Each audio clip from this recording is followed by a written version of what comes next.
Well, welcome back, my friends, to another rousing rendition. Now, listen, this is the traditional K-bar. This is the old school K-bar, the fighting knife. I think the Mark II K-bar, kill a bear. We all know the lore. We all know the history.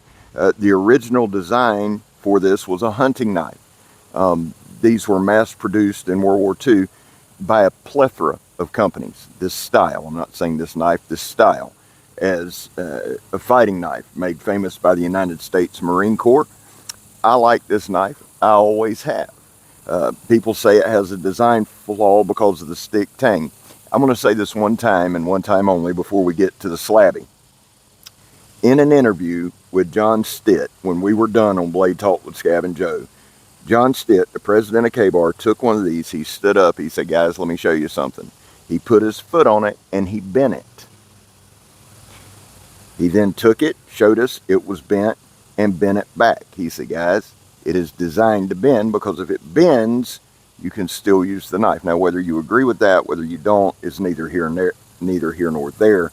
That's why the knife was designed that way. People say it was a design flaw. That I'm just not arguing. You either like K-bar or you don't. People that don't want to argue till you blue in the face. I've got probably 3 or 4 videos, one with this particular knife, with a K-bar knife. It worked fine. Actual use, it did what it was supposed to do. And I'm a K-bar fan. Let me say that up front. I am a fanboy. A lot of nostalgia, a lot of history, a lot of tradition, and I just like the brand. This knife is only the second or third knife I ever reached out to any company and asked if I could check out. This is the Slabby. Now, I kind of like what K-bar does with the sheath there. It has a lock. First thing, there's 2 or 3 gripes we're going to talk about. First thing is this. For me, it doesn't matter because I carry my knife kind of in a traditional tribesman type way between my belt, between my pants. And even though Kirk and other people say, well, you're not romping through the bush with it, or I've carried it this way most of my life. I do like a good sheath. For K-bar, I want a leather sheath, but people have complained about a system to carry it. Valid complaint, valid. Especially when we talk about the price point, and that's one of the things we're going to talk about. It's MOLLE compatible. It does have a lock on it, and it has a lock that you can lock in place. That being said, it needs some kind of belt loop carry, not some homemade kind. This isn't a complaint video. It's not a bitching video. These are some things that I wanted to address and bring to your attention before you spend the money on the knife.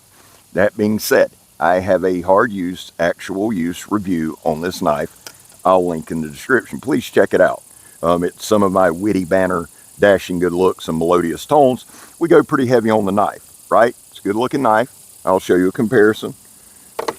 First complaint is the belt loop carry. And it's not like a bitching video because I'm going to carry it. I'm going to love it. But I'm going to do that because I'm a fanboy. These are just things that I've seen.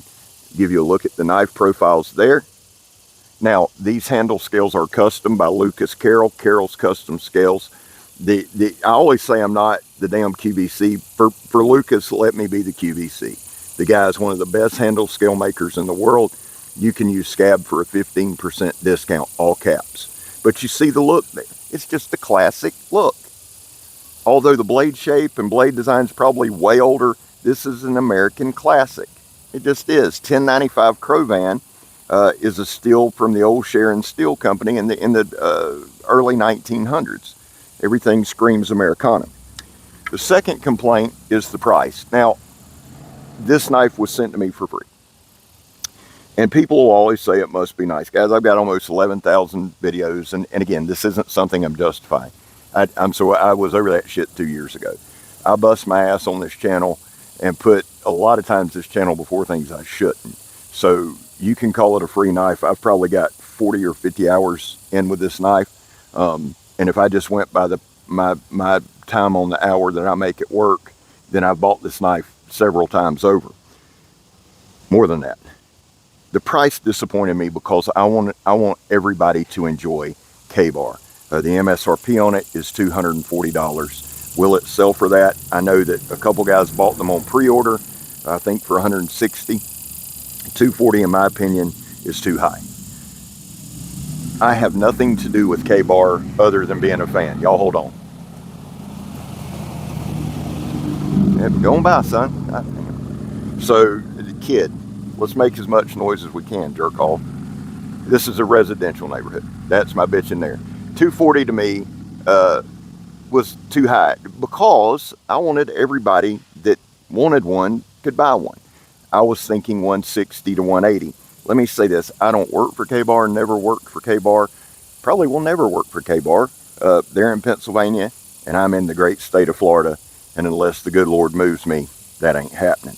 Would I? Yeah, hell yeah. But I don't work for them. I was thinking 160 to 180, and I'm bringing up not working for them because I want you to understand. I understand that's not my decision to put a price on a knife. I just thought 160 to 180 because it is a thicker tang, it is a special edition, it is a lot of things. The price disappointed me. The other thing was the handle scales. They came with more of the BK type scales, the more plasticky. With a knife like this, I just think you got to go with the traditional leather wrap. I know certain guys hate it. I know Donnie doesn't like it because of the twist in your hand. But the BK scales, and again, for 240, I thought, nah. So I got some custom scales on it. The thing that really disappoints me about this knife is this.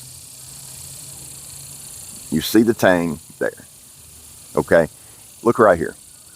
This is not full tang.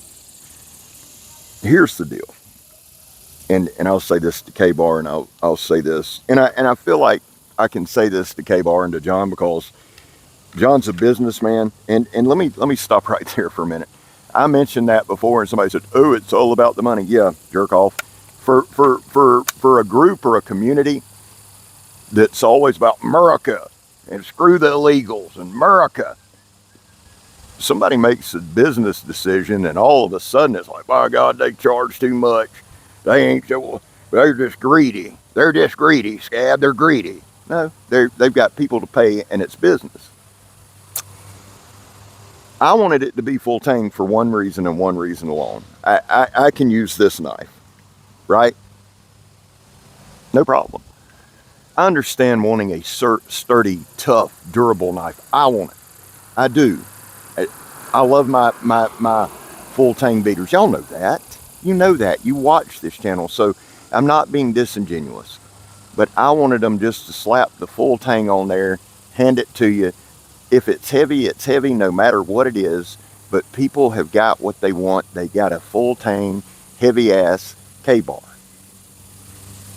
I don't think that's too much to ask. And again, if I catch some flack in the comments, let me tell you this. One, I own more K-Bars than you do that I bought with my money. Two, I'm a knife channel. I bring you stuff, knife content. I know everybody's used to me being super positive about every single knife, and I love the knife. Watch my hard use review. And I can already see people typing, well, they ought to send one to Joe X. Joe's going to break it. That for you idiots that can't get this through your head, and I am a Patreon member of Joe X. I love Joe X. Joe could break an anvil. That's his shtick. That's what he does. Would he break this knife? Yes. Could I break this knife? Yes.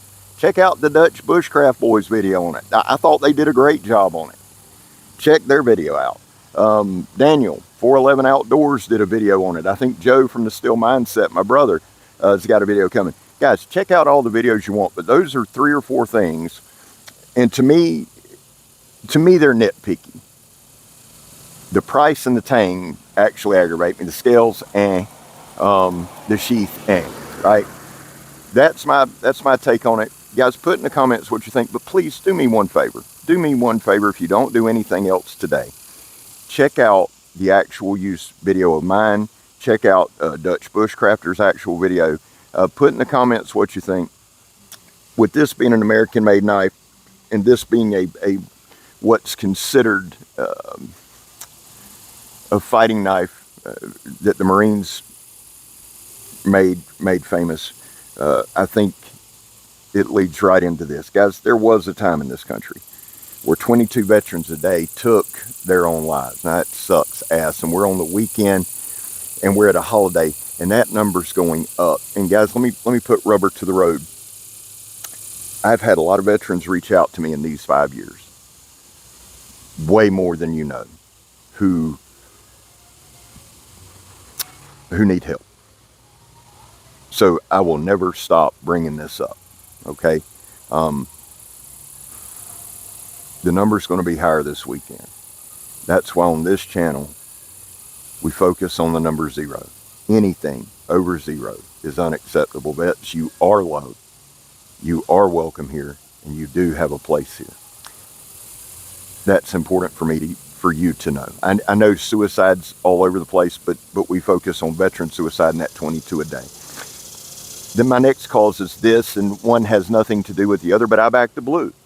I don't walk around with t-shirts and all that. I don't have to. My kid's a cop, but before he was a cop, and I wasn't thrilled about him being a cop, but before he was a policeman, I backed the blue. It's something that I believe in. I've covered on this channel many times. I'm not going to argue with you. I'm not going to shove it down your throat. The whole back the blue, before it happens to you, hell, it's happened to me more than it'll happen to most of you ever.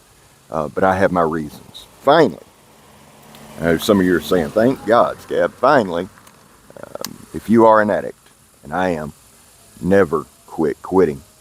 It takes time, man. I've had a couple folks reach out to me here recently and just through conversations have the same struggles that I do, the same daily thoughts that I do. It's not easy. It's not as easy as going, screw it, I quit, right? But you can do it. The other side is this. There's nothing heroic about being an addict or beating addiction, because the people who suffer the most are our loved ones and our families and the people we've screwed over. Never quit quitting. Guys, I love you. I hope you enjoyed the video. I'm Scab.